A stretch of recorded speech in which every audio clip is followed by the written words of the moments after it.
أعوذ بالله من الشيطان الرجيم.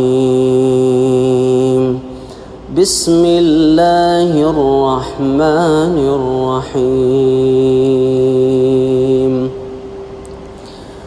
أفمن يعلم أنما أنزل إليك من ربك الحق كمن هو أعمى إنما يتذكر أولو الألباب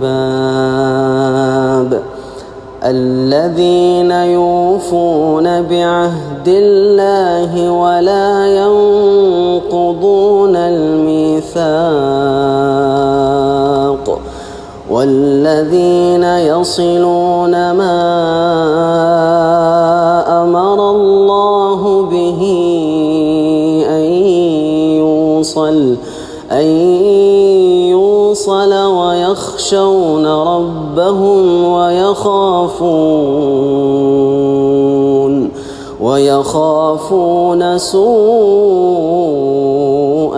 الحساب والذين صبروا ابتغاء وجه ربهم وأقاموا الصلاة وأنفقوا مما رزقناهم سرا